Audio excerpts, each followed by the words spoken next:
Viewers, আপনারা জানেন যে কোটা সংস্কার আন্দোলনকে ঘিরে আমরা দেখেছিলাম সারা বাংলাদেশে বিভিন্ন ধরনের আন্দোলনকারীদের বিভিন্ন পদক্ষেপ আমরা লক্ষ্য করেছি। তবে আমি আজকে এই মুহূর্তে যখন এই ভিডিওটি করছি, অন্যদিকে যেরকমটা সকাল থেকেই আন্দোলনরত শিক্ষার্থীরা যারা ঢাকা রয়েছেন তারা কিন্তু আজকে শহীদ মিনারে কিন্তু তারা অবস্থান নিয়েছিল। পরবর্তীতে আমরা রাত পর্যন্ত, আমি ঘরে ফেরার আগ পর্যন্ত যেটি খবর পেয়েছি বা সোশ্যাল মিডিয়ার মাধ্যমে দেখেছি যে তারা শাহবাগে অবস্থান নিয়েছে। তো সেই প্রেক্ষাপটে আসলে ঢাকার রাস্তার চিত্র কি, মহাখালী, বনানী, কাকলী থেকে একদম মিরপুর অঞ্চলের চিত্রগুলো কি, আমি একটু আপনাদেরকে ভিডিও চিত্রের মাধ্যমে দেখাবো। কারণ রাত বিরাতে অনেকেই আমাদেরকে ঘরে ফিরতে হবে কিংবা বিশেষ প্রয়োজনে বের হতে হবে। তো সেই ক্ষেত্রে আসলে এই বনানী, কাকলী কিংবা কালশী, ইসিবি চত্বর, এই জায়গাগুলো হয়ে আপনারা মিরপুরে কিভাবে প্রবেশ করবেন, রাস্তার চিত্রটি কী সেটি কিন্তু আপনাদেরকে দেখানোর চেষ্টা করছি। তো ভিউয়ার্স, আমি একদমই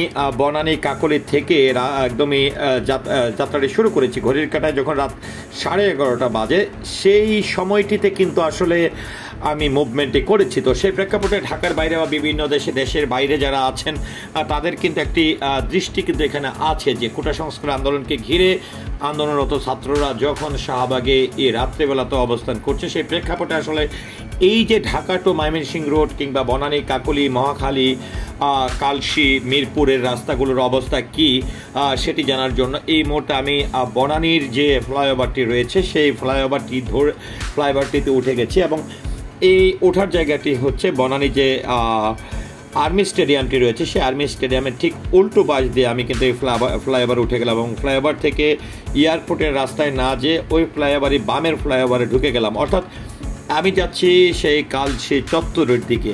তো আপনারা সেটিও দেখেছেন, এই কোটা সংস্কার আন্দোলনকে ঘিরে এই কালশী চত্বরে কিন্তু বিভিন্ন সময় ছাত্রছাত্রীরা কিন্তু অবস্থান নিয়েছে এবং কিছু কিছু ঘটনাও কিন্তু ঘটেছে। তো সেই প্রেক্ষাপটে আজকে যেহেতু ব্যাপকভাবেই তারা আসলে একটি ঘোষণা দিয়েছেন, সেই প্রেক্ষাপটে আজকে রাস্তার অবস্থাটি কি এটি আসলে সবারই দেখার প্রয়োজন রয়েছে বলে আমি মনে করি। যেহেতু আমি নিজে আসার পাশাপাশি চেষ্টা করছি আপনাদেরকে দেখানোর জন্য। তো ভিউয়ার্স, যে গাড়িগুলো প্রবেশ করেছে সেই গাড়িগুলো কিন্তু আমার ডান পাশ থেকে যে গাড়িগুলো প্রবেশ করেছে সেই গাড়িগুলো একদমই এয়ারপোর্ট রোড থেকে এসে যে রেডিসন হোটেলটি রয়েছে কর্মীটোলা হাসপাতালের ঠিক উল্টা পাশে, সেই পাশ দিয়ে এসে কিন্তু গাড়িগুলো উঠে গেছে সেই কালশী বনানীর সেই ফ্লাইওভারটিতে।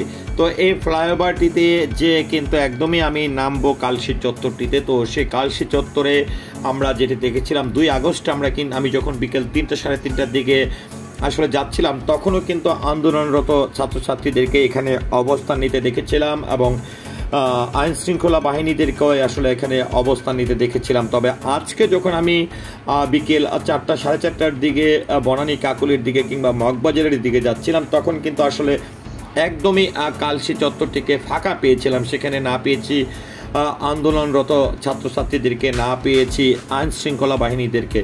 তো সেই রাস্তাটি ধরে খুব সহজেই কিন্তু আমি একদমই মগবাজার পর্যন্ত পৌঁছে গেছি।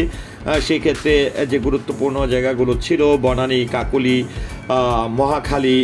মহাখালী বাস টার্মিনাল, এই সকল জায়গাগুলোতে আমি কোনো জট ঝামেলা, সেটি আমি আইন শৃঙ্খলা বাহিনী বলি কিংবা কোটা সংস্কার আন্দোলনে যারা ছাত্রছাত্রীরা আন্দোলন করছিল তাদেরকেও কিন্তু আমার চোখে পড়েনি। একদম খুব সহজে আমি কিন্তু মগবাজারে পৌঁছে গেছি। তো ভিউয়ার্স, আমি একদমই কালশী বা বনানীর যে ফ্লাইওভারটি রয়েছে মিরপুরের পথে, সেই ফ্লাইওভারটি অতিক্রম করে একদমই অন্ধকারচ্ছন্ন সেই কালশী চত্বরের কাছাকাছি চলে এসেছি এবং আপনাদেরকে একটু দেখানোর চেষ্টা করি যে কালশী চত্বরের সার্বিক অবস্থাটি কি। এখানেও কিন্তু আমরা এই জায়গাটি খুবই গুরুত্বপূর্ণ, কারণ এই কালশীর পাশে কিন্তু ক্যান্টনমেন্ট।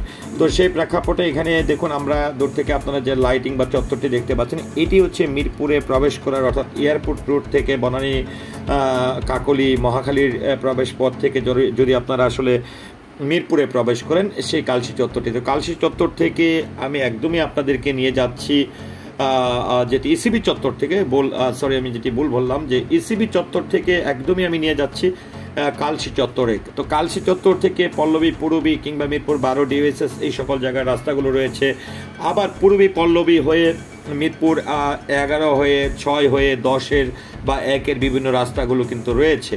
তো সেই প্রেক্ষাপটে ইসিবি চত্বর থেকে দেখুন আপনাদেরকে একটু দেখানোর চেষ্টা করছি, যদিও গণপরিবহন বলি, ব্যক্তিগত গাড়ি বলি, সাধারণ মানুষ যেরকমটা স্বাভাবিকভাবে চলাফেরা করে সেটাও কিন্তু খুব একটা চোখে পড়ছে না। তবে কিছু কিছু সিএনজি, অটোরিকশা কিংবা ব্যক্তিগত গাড়ি কিন্তু আমার চোখে পড়ছে। তো আমি আপনাদেরকে প্রায় কিন্তু ইসিবি চত্বরটি যেটি রয়েছে, এবং ইসিবি চত্বরে কিন্তু গত 5 মাস 6 মাস আগে থেকে কিন্তু ফ্লাইওভার হয়েছে, যে ফ্লাইওভারটি দিয়ে সহজেই আপনারা ডিইউএসএস এ প্রবেশ করতে পারবেন, কিংবা একদম মিরপুর এই কালশি চত্বর থেকে মিরপুর 11 রাস্তা হয়ে যে মিরপুর 10 থেকে 12 সংযুক্ত রাস্তাটি রয়েছে সেদিকেও কিন্তু প্রবেশ করতে পারবেন। তো ভিউয়ার্স, আমি কিন্তু কালশি চত্বর থেকে প্রায় ইসিবি চত্বরের খুবই কাছাকাছি চলে এসেছে এবং আপনাদেরকে একটু দেখানোর চেষ্টা করছি এই রাস্তার সার্বিক অবস্থা ঠিকই। সেক্ষেত্রে আমার গাড়ির গতিবেগটাও কিন্তু আমি কমিয়ে নেওয়ার চেষ্টা করেছি, যাতে করে আপনারা খুব সহজেই রাস্তার চারপাশের অবস্থা বা পরিস্থিতি দেখতে পারেন। কারণ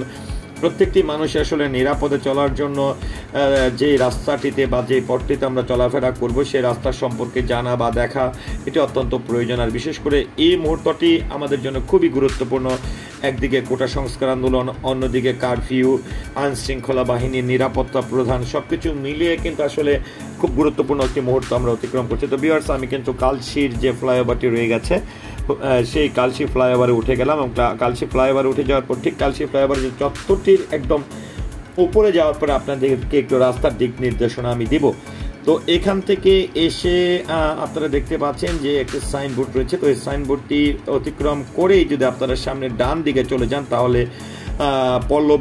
পল্লবী বা আপনারা একদম মিরপুর 12-র দিকে চলে যেতে পারবেন। তো আমি মিরপুর 11-র দিকে যাব কালশির রাস্তাটি ধরেই। তো দেখুন, আমি ফ্লাইওভারটি দিয়ে আমি 12 নম্বরের রাস্তাতে না যেয়ে কিংবা ডিওএসএস এর রাস্তাতে না যেয়ে আমি মিরপুর 11-র সঙ্গে যে সংযুক্ত রাস্তাটি রয়েছে পূর্বীর সেদিকে কিন্তু আপনাদেরকে নিয়ে যাচ্ছে। তো ফ্লাইওভার থেকে নামার পর আসলে এখানকার চিত্রটি কী সেটিও আপনাদেরকে দেখানোর চেষ্টা করছি, কতটুকু সময়ের মধ্যে আমি ফ্লাইওভারটি অতিক্রম করলাম। এর আগে যেটি বনানী ফ্লাইওভার ইসিবি চত্বর বরাবর, সেটিও কত মিনিটের মধ্যে আমার ভিডিওটি যদি আপনারা লক্ষ্য করেন আপনাদের ধারণা হয়ে যাবে। তো ভিউয়ার্স, আমি একদমই এই কালশি ফ্লাইওভার থেকে নামার পরে প্রথমেই কিন্তু আমি একটি ফুড ওভার ব্রিজ অতিক্রম করলাম। তারপরে আস্তে আস্তে আপনাদেরকে কিন্তু একদম মিরপুর যে 11 নম্বর বা যেটিকে পূর্বী বলা হয়, পূর্বী মেট্রো রেল স্টেশনও কিন্তু রয়েছে। একদম এই রাস্তা বরাবর যখন আপনারা সোজা যে মেন রুটটিতে যাবেন, যেটি 10 নম্বর থেকে 12 নম্বরের মেন রুটে রয়েছে, সেই এই রাস্তাটির ঠিক মাথায় যাওয়ার পরে হাতের বাম পাশেই কিন্তু রয়েছে সেই মিরপুরে 11 নম্বর মেট্রো রেল স্টেশনটি। তো ভিউয়ার্স, আমি কিন্তু আপনাদেরকে আস্তে আস্তে সেদিকে নিয়ে যাচ্ছি। তো ভিউয়ার্স, সবচেয়ে বড় যে বিষয়টি রয়েছে আসলে কোটা সংস্কার আন্দোলনকে ঘিরে 3 আগস্ট, আসলে এই আগস্ট মাসের প্রায় অনেকটা শুরু থেকে প্রথম সপ্তাহে যে আন্দোলনগুলো চলছে এবং শাহবাগে আজকে এই অবস্থানরত অবস্থায় যে কঠোর অবস্থান নিয়েছেন সেই প্রেক্ষাপটে আসলে একদমই বনানী কাকলি হয়ে মিরপুরের রাস্তার পরিস্থিতি কী সেটি আমরা আপনাদেরকে এই ভিডিও চিত্রের মাধ্যমে দেখানোর চেষ্টা করেছি। তো ভিডিওটি যদি ভালো লেগে থাকে বা আমার তথ্যটি যদি গুরুত্বপূর্ণ আপনার কাছে মনে হয় অবশ্যই ভিডিওটি শেয়ার করবেন, এবং এই ভিডিওটির মাধ্যমে নিশ্চয়ই আপনাদের ধারণা হয়ে গেছে যে এই পরিস্থিতিতে আসলে মিরপুরের রাস্তাঘাটের অবস্থা কী ধরনের গণপরিবহনগুলো চলছে বা রাস্তাঘাটে কী পরিমাণের মানুষজন রাতেরবেলা চলাচল করছে সেটিও কিন্তু আপনাদের ধারণা হয়ে গেছে। তো ভিডিওটির সঙ্গে থাকার জন্য সকলের প্রতি কৃতজ্ঞতা এবং ধন্যবাদ জ্ঞাপন করছি। আসসালামু আলাইকুম।